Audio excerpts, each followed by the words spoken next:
Comment, rate, subscribe. Merch in the description. Check out our Facebook pages. We got marketplaces you can buy and sell stuff on. This is my Hatchhyack Red Burn Gogeta deck. 1 copy of the leader. 4 copies of SS4 Gogeta Prismatic Burst. 4 copies of Oceana's Negative Energy Explosion. 4 copies of Black Mass Saiyan Splintering Minds. 4 copies of Vegeta Reluctant Reinforcements. 4 copies of Deadly Defender Goku. 4 copies of Finn Cohesion Incarnate. 4 copies of Goku Making an Entrance. Goku The Adventure Begins. 4 copies of 4-Star Ball. 4 copies of Instant Transmission 10 times Kamehameha. 4 copies of Protector of the People. 4 copies of SS4 Bardac Spirit Resonant. 4 copies of Frost for the Clan. 4 copies of Jiren Legend of Universe 11. 4 copies of Yugioh Unison of Might. And 1 copy of SS3 Gohanks Interdimensional Warrior. So this card is 57 card, not 37, a 57 card deck as opposed to a 60 card deck, because we're using the Gohanks, which is an ultimate, so we only have 1 copy of it in the deck. Be badass if we could have 4. So it's a really good card. The burn cards of the deck is the SS4 Gogeta, obviously, Black Mass Saiyan Splintering Minds, and Vegeta Unison of Might has a burn effect. So that's where our main burn would come from. Let's see. The leader can't play black. Can only play black battle cards in your battle area, and this card can't attack. Auto, when a battle card attacks, the player who attacked can't attack with tokens or battle cards with 7 costs or less other than the card they attack with. Anything 8 or higher can attack. Active main, once per turn, place the top card of your deck under this card, place the top card of your deck into the drop, and then draw a card. To awaken, if you only have black battle cards in your black cards in your energy area, choose 3 cards from under this card, place into the owner's drop area. You may draw a card and flip this card over. You will be awakening, so the first 3 energy you want to charge black, so you can awaken on turn 3. And then on turn 4 and beyond, you can charge red, so you can play your red unisons. You definitely want to make sure you definitely want red energy because of Gogeta's burn effect. So we have already mentioned that. On the awakened side, permanent, you can only play black battle cards in your battle area. Auto, same as the front.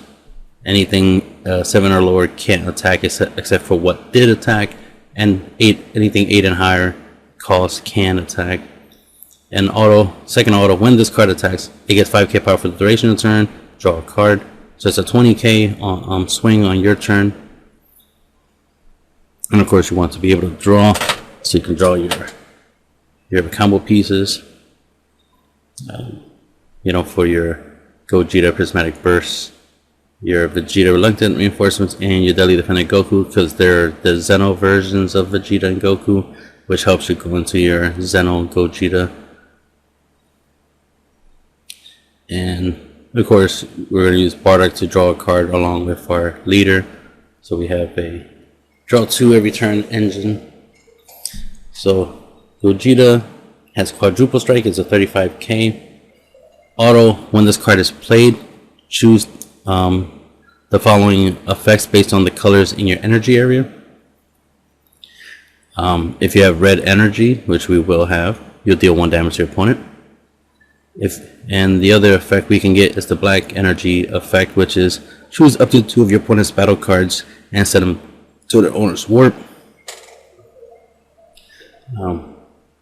which is always good. You definitely want to clear your opponent's board of battle cards because you want to take advantage of your Vegeta Unison -5 effect to burn your opponent for 1 by them not having creatures. So you always want to make sure you're clearing their board of battle cards. Active main, pay 5, choose 1 Goku Xeno card and 1 Vegeta Xeno card in your hand and or battle area and place them into your drop area to play this card from your hand. This is the Vegeta Zeno, and this is the Goku Zeno for this effect. This Vegeta is not a Vegeta Zeno, so keep that in mind. Then we have Oceana Shenron. It's a blocker counter attack. Choose one card from your hand, discard it, negate the attack, and play this card. If you played a card, before you play this card, your opponent can't attack for the turn unless they place the top 4 cards of the deck into the drop area. So this could potentially stop up to 2 attacks because, counter attack and blocker, but it could block more than that. It could prevent more attacks if your opponent doesn't want to mill. Permanent, during your opponent's turn, reduce the cost of this card by 3, so it costs 2 to play. So this is our go-to Floodgate Negate. And then we have Black Mask saying Splintering Minds. Auto, when you play this card, choose one of your opponent's battle cards and send it to the warp. You always want to make sure your opponent has less battle cards to play, or at least they always have to play a battle card every turn if they want to attack with a battle card. Auto, Sparking 7, when you have 7 or more cards in your drop, when this card attacks, warp 2 cards from your life, and if you do, warp one of your opponent's cards from their life. So essentially burn. Vegeta Reluctant Reinforcement, 20k with barrier, so it's always good to have barrier, makes it harder for your opponent. We get the active main ability, pay 1, place this card into the owner's drop area, choose one black battle card with 19k power from your drop area and play it. And Black Mask Splintering Minds is the 19k target for that effect. So in case this ever goes to the drop because of your leader ability or because you comboed it off, whatever, you can always get it back with this. And then of course this is the Vegeta Zeno for your Gogeta play. Then we have Deadly Defender Goku, 20k with barrier. Permanent, during your opponent's turn, if your leader card is black, which it is, and this card is in rest mode, your opponent can't attack your leader, and this card loses gets minus 5k power for the on your opponent's turn. So it's a 20k on your turn, 15k on your opponent's turn in rest mode. Obviously, if you keep this in play by comboing, it can weather the storm, as they say, right? It can stay on the field longer, which makes it harder for your opponent to direct their attacks to your leader because they have to direct it to this bad boy. And of course, we have the 4-star ball, Goku Adventure Begins engine, so it wouldn't be that hard to combo to try to keep this in play and be able to keep it on the field longer without giving up any resources, because you're just using the 4-star balls over and over and over and over again. And you mainly combo defensively, you don't really waste time comboing offensively. These cards are 20k and up, so you don't really need to combo. You always want to force your opponent to combo. You don't want to be the one comboing, at least offensively. You always want to combo defensively. We got Finn, who's one of our black board wipes. Auto, if your leader card is black, which is when this card is played from your hand, your opponent chooses one of their battle cards and then you warp the rest of their battle cards. So this can drastically reduce your opponent's board. And of course, what you could try to do is play this to reduce your opponent to 1 battle card. Hopefully that battle card is like in rest mode or something, or you have something else you can play. Like you play this, your opponent's down to 1 battle card. You could like, play Splintering Minds, right? Clear your opponent's board of the last battle cards, that way they have no battle cards.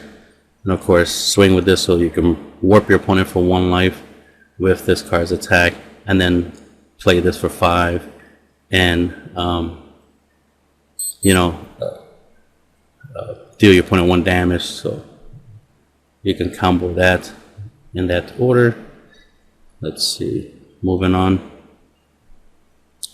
Goku, the adventure begins. We're only using the first active main, which is once per turn. Choose up to 1 4-star ball from your deck or drop area and add it to your hand. Then shuffle your deck if you look through it. If you have multiple copies of this card in play, you can add multiple copies of the 4-star ball, one for each of the copies of your Gokus. So if you have 2 Gokus in play, you can activate both their effects and grab 2 4-star balls. And of course, the 4-star balls will be our like main combo card. It'll be good for discarding, for like in case you go against a hand control deck, right, where they're making you discard the 4-star balls instead. If you're going, if you play Oceana, you discard for that, so you get to discard a 4-star ball for that instead of any of your, good cards. You could just always use, always use the 4-star ball as a discard fodder. Same goes for, protect other people, you discard for that. And then it's an extra card.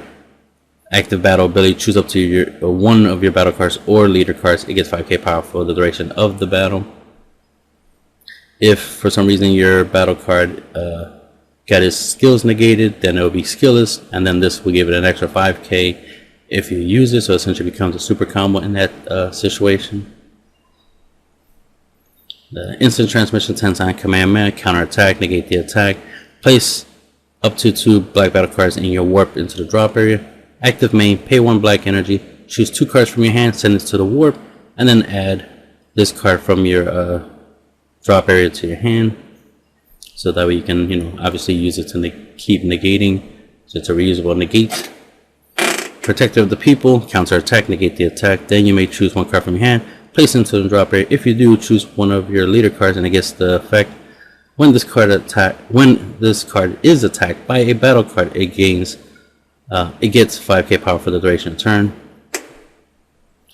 So it's like a floodgate negate right there. You always want blanket negating, right? You want blanket defense, trying to always survive a turn, right? You always want to take 1 or 0 damage a turn. 0 is always preferred, obviously, but sometimes you gotta take life points or take life points, right? We got Bardac. We using it for its +1 and -2 ability. +1 ability, draw a card, which is always good. -2 ability, until the end of your opponent's next turn, they can't attack with battle cards unless they choose 1 card from their hand and send it to the owner's warp. So that's always good. In Magic, we use the term tax whenever you put your opponent in a position where, in order for them to play cards or to do any type of action, there's a cost, tax, right? You always gotta pay tax, right? So this will apply tax on your opponent if they try to attack, and if you drop Oceanus on your opponent's turn, that would cause them, to have to pay tax, right? So they have to mill 4 for this, and they have to discard a card, send a card from their hand to the warp for this. If you have these, if you use these 2 cards in unison to, right, in unison to tax your opponent for their turn, which is always nice. Always want to make the game harder for your opponent, easy for yourself. Frost for the clan. It's just a 15k blocker. We don't get none of its effects. It's just a 15k blocker. But because it's a unison, it'll stay on the field a little bit longer. The more markers you put on it by pay, the more you pay to to play it, the more markers I have, and the longer it'll stick on the field to take hits for you. Then we have Jiren, Legend of Universe 11. Auto. When your opponent plays a battle card or a unison card, you may choose that card, and it gets minus 10k power for the turn, and then negate the skill. So pretty much you can only use it once per turn. +1 active main ability. This card gets double strike for the turn, which is useful. Helps you apply pressure. You can use it as a finisher. Especially if you have a really thick hand, you can swing with this and dump your hand into its attack and go for game. It has the active battle -3 ability. Choose up to one of your opponent's battle cards, ignoring barrier, and it gets minus 25k power for the turn.